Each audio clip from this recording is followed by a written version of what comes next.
Hi friends, എല്ലാവർക്കും പൊഴീസ് വേൾഡിലേക്ക് സ്വാഗതം. ഇന്ന് വളരെ എളുപ്പത്തിൽ തയ്യാറാക്കിയെടുക്കാൻ പറ്റുന്ന ഒരു ഇലയടയുടെ റെസിപ്പി ആയിട്ടാണ് ഞാൻ വന്നിട്ടുള്ളത്. നല്ല സോഫ്റ്റാണ്, അതുപോലെ തന്നെ നല്ല ടേസ്റ്റി ആയിട്ടുള്ള റെസിപ്പിയാണ് കേട്ടോ. അതിനായിട്ട് നമുക്ക് മാവ് കുഴയ്ക്കുകയോ പരത്തിയോ ഒന്നും തന്നെ വേണ്ട കേട്ടോ. അപ്പോൾ നമുക്കിതെങ്ങനെ തയ്യാറാക്കുന്നതെന്ന് നോക്കാം. അതിനായിട്ട് ആദ്യം തന്നെ നമുക്കിതിലേക്ക് ആവശ്യമായിട്ടുള്ള ഫില്ലിംഗ് ഒന്ന് തയ്യാറാക്കിയിട്ടെടുക്കാം. അപ്പോൾ ഞാനിവിടെ ഒരു 1/4 കപ്പ് അളവിൽ ശർക്കര എടുത്തിട്ടുണ്ട്. അതൊരു കടായിയിലേക്ക് ഇട്ട് കൊടുക്കുകയാണ് കേട്ടോ. പൊടിച്ച ശർക്കരയാണ് ഞാൻ എടുത്തിട്ടുള്ളത്. ഇനി നമുക്കിതിലേക്ക് ഒരു 1/4 കപ്പ് അളവിൽ വെള്ളവും കൂടി ഒന്ന് ഒഴിച്ചു കൊടുക്കാം. എന്നിട്ട് ഇതൊന്ന് ഉരുക്കിയിട്ടെടുക്കാം കേട്ടോ. അപ്പോൾ ശർക്കരയൊക്കെ ഒന്ന് ഉരുകി വന്നിട്ടുണ്ട്. അരിച്ചെടുക്കേണ്ട ശർക്കരയാണെന്നുണ്ടെങ്കിൽ ഈ സമയത്തൊന്ന് അരിച്ചിട്ടെടുക്കുക കേട്ടോ.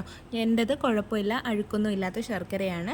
അപ്പോൾ ഞാൻ ഇനി ഇതിലേക്ക് തേങ്ങ കൂടി ചേർത്ത് കൊടുക്കാൻ പോവുകയാണ്. 1/2 കപ്പ് അളവിലാണ് ചിരകിയ തേങ്ങ ചേർത്ത് കൊടുക്കുന്നത്. എന്നിട്ട് നമുക്കിത് നന്നായിട്ട് അങ്ങ് മിക്സ് ചെയ്തിട്ട് എടുക്കാം. ഇത് ഇപ്പോൾ ഒരു വെള്ളം നനവുണ്ടല്ലോ, ആ ഒരു വെള്ളം നനവൊക്കെ ഒന്ന് വറ്റിയിട്ട് ഇതൊന്ന് ഡ്രൈ ആയിട്ട് വരണം. അതുവരെ നമുക്കൊന്ന് ഇളക്കി കൊടുക്കാം കേട്ടോ. അപ്പോൾ വെള്ളമൊക്കെ ഒന്ന് വറ്റി വന്നിട്ടുണ്ട്. ഈ സമയത്ത് നമുക്കിനി ഇതിലേക്ക് കുറച്ച് നട്ട്സ് പൊടിച്ചതൊന്ന് ചേർത്ത് കൊടുക്കാം. ഞാനിവിടെ കാഷ്യൂനട്ടാണ് പൊടിച്ചെടുത്തിട്ടുള്ളത്. ഫൈനായിട്ട് പൊടിച്ചെടുത്തിട്ടില്ല, തരിതരിയായിട്ടാണ് പൊടിച്ചെടുത്തിട്ടുള്ളത്. അത് നമുക്കൊന്ന് ചേർത്ത് കൊടുക്കാം. ശേഷം ഇതിലേക്ക് കുറച്ച് ഉണക്കമുന്തിരിങ്ങ കൂടി ചേർത്ത് കൊടുക്കുകയാണ്. ഇത് വേണമെങ്കിൽ നെയ്യിലൊക്കെ മൂപ്പിച്ചിട്ട് ഇട്ട് കൊടുക്കുക കേട്ടോ. പിന്നീട് ഞാൻ ഇതിലേക്ക് ഒരു 1/2 ടീസ്പൂൺ അളവിൽ ഏലക്കാപ്പൊടി കൂടി ചേർത്ത് കൊടുക്കുകയാണ്. അതിനുശേഷം ഒരു 1/4 ടീസ്പൂൺ അളവിൽ ചുക്കുപൊടിയും കൂടി ചേർത്ത് കൊടുക്കുകയാണ്. ഇപ്പോൾ നിങ്ങൾക്ക് ജീരകത്തിൻ്റെ പൊടി ഇഷ്ടമാണെന്നുണ്ടെങ്കിൽ ഈ സമയത്ത് ജീരകത്തിൻ്റെ പൊടിയും കൂടി ചേർത്ത് കൊടുക്കുക കേട്ടോ. എന്നിട്ട് ഇത് നന്നായിട്ട് അങ്ങ് മിക്സ് ചെയ്തിട്ട് എടുക്കാം. അപ്പോൾ അത് ഞാൻ നന്നായിട്ട് മിക്സ് ചെയ്തെടുത്തിട്ടുണ്ട്. ഇനി നമുക്ക് ഫ്ലെയിം ഓഫ് ചെയ്തിട്ട് ഇതൊന്ന് എടുത്ത് മാറ്റി വെക്കാം. അടുത്തതായിട്ട് ഇതിലേക്ക് ആവശ്യമായിട്ടുള്ള ബാറ്റർ ഒന്ന് തയ്യാറാക്കി എടുക്കാം. അതിനായിട്ട് ഞാനിവിടെ 1 കപ്പ് അളവിലാണ് അരിപ്പൊടി എടുത്തിട്ടുള്ളത്. വറുത്ത അരിപ്പൊടിയാണ് എടുത്തിട്ടുള്ളത്. അപ്പം, ഇടിയപ്പം, പത്തിരിക്കൊക്കെ നമ്മൾ ഉപയോഗിക്കത്തില്ല, ആ പൊടിയാണ് എടുത്തിട്ടുള്ളത് കേട്ടോ. നൈസായിട്ടുള്ള പൊടി. അത് നമുക്കൊരു പാത്രത്തിലേക്ക് അങ്ങ് ഇട്ട് കൊടുക്കാം.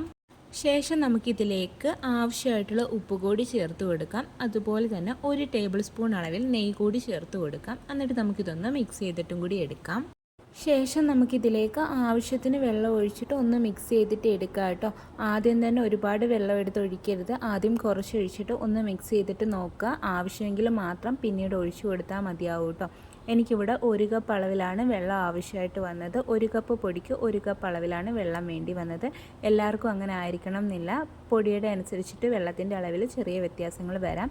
അപ്പോൾ ഞാനത് മിക്സ് ചെയ്തെടുത്തിട്ടുണ്ട്. ഈ ഒരു കൺസിസ്റ്റൻസിയിലാണ് നമ്മുടെ മാവ് ഇരിക്കേണ്ടുള്ളത് കേട്ടോ. പിന്നീട് ഞാനിവിടെ വാഴയിലയൊക്കെ ഒന്ന് റെഡിയാക്കി എടുത്തിട്ടുണ്ടായിരുന്നു. ഈ വാഴയില ഒന്ന് വാട്ടി എടുത്തിട്ടുണ്ട്. അങ്ങനെ ആകുമ്പോൾ നമ്മളിത് മടക്കി എടുക്കുമ്പോൾ പൊട്ടിയൊന്നും പോകത്തില്ല. അത് അധികം വലുതുമല്ല, എന്നാൽ ചെറിയ രീതിയിലും അല്ല കട്ട് ചെയ്തെടുത്തേക്കുന്നത്. ഒരു മീഡിയം വലുപ്പത്തിലാണ് ഒന്ന് കട്ട് ചെയ്തെടുത്തിട്ടുള്ളത്. ഇനി നമുക്കിതിലേക്ക് മാവ് ഒഴിച്ച് കൊടുക്കാം. ഞാനിവിടെ ഒരു തവി മാവ് തികച്ച് ഒഴിച്ചിട്ടില്ല കേട്ടോ.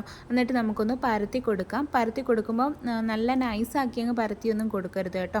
അങ്ങനെയാണെന്നുണ്ടെങ്കിൽ നമ്മുടെ അട പൊട്ടിപ്പോകും. കണ്ടില്ലേ, 4 വശത്തും ഇത്തിരി ഗ്യാപ്പ് ഇട്ടിട്ട് വേണം ഒന്ന് പരത്തി കൊടുക്കാൻ വേണ്ടിയിട്ട്. അത് നമ്മൾ അടയ്ക്കുമ്പം ആ ഒരു സ്പേസ് വേണം, അതുകൊണ്ടാണ് കേട്ടോ. ഇനി നമുക്കിതിലേക്ക് നമ്മൾ നേരത്തെ റെഡിയാക്കി വെച്ചിട്ടുണ്ടായിരുന്ന ആ ഒരു ഫില്ലിങ്ങും കൂടി വെച്ച് കൊടുക്കാം.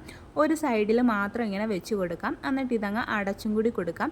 എന്നിട്ട് ഞാൻ ഈ കാണിക്കുന്ന കണക്ക് ആ ഒരു 3 വശവും നമുക്കൊന്ന് കവർ ചെയ്തിട്ടും കൂടി എടുക്കാം. ഇനി ഇത് നമുക്കങ്ങ് ഇഡലിച്ചെമ്പിലേക്ക് വെച്ച് കൊടുക്കാം. ഞാൻ നേരത്തെ തന്നെ ഇഡലിച്ചെമ്പിൽ വെള്ളം ചൂടാക്കാൻ വേണ്ടിയിട്ട് വെച്ചിട്ടുണ്ടായിരുന്നു. അങ്ങനെ ചെയ്ത് വെക്കണം കേട്ടോ. നമ്മൾ ഈ മാവൊക്കെ ഒഴിക്കുന്നതിന് മുന്നേ തന്നെ ഇഡലിച്ചെമ്പിൽ വെള്ളം ചൂടാക്കാൻ വേണ്ടിയിട്ട് വെക്കണം. എന്നിട്ട് അപ്പം തന്നെ വെച്ച് കൊടുക്കുക. നമ്മളിത് ഓരോന്നും ചെയ്തിട്ട് അന്നേരം തന്നെ ഈ ഒരു ചെമ്പിലേക്ക് വെച്ച് കൊടുക്കുക. അല്ലാതെ വെക്കുകയാണെന്നുണ്ടെങ്കിൽ പെട്ടെന്ന് ഈ ഒരു മാവ് പുറത്തേക്ക് പോകാനൊക്കെയുള്ള ചാൻസ് ഉണ്ട്. ഇങ്ങനെ വെക്കുകയാണെന്നുണ്ടെങ്കിൽ അത് പോത്തില്ല കേട്ടോ. അപ്പോൾ ബാക്കിയുള്ളതെല്ലാം ഞാൻ റെഡിയാക്കി എടുത്തിട്ടുണ്ട്. ഇനി നമുക്കിതൊന്ന് കുക്ക് ചെയ്തിട്ട് എടുക്കാം. ഒരു മീഡിയം ഫ്ലെയിമിൽ വെച്ചിട്ട് ഒരു 15 മിനിറ്റ് ഒന്ന് കുക്ക് ചെയ്തിട്ട് എടുക്കാം കേട്ടോ. അപ്പോൾ നമ്മുടെ അട കുക്ക് ചെയ്യാൻ വെച്ചിട്ട് ഏകദേശം ഒരു 15 മിനിറ്റൊക്കെ ആയിട്ടുണ്ട്. ഇനി നമുക്കിതൊന്ന് ഓപ്പൺ ചെയ്തിട്ട് നോക്കാം. അപ്പോൾ നന്നായിട്ട് ആവിയൊക്കെ കയറി വന്നിട്ടുണ്ട്. ഇനി നമുക്കിതൊന്ന് എടുത്ത് പുറത്തും കൂടി വെക്കാം കേട്ടോ.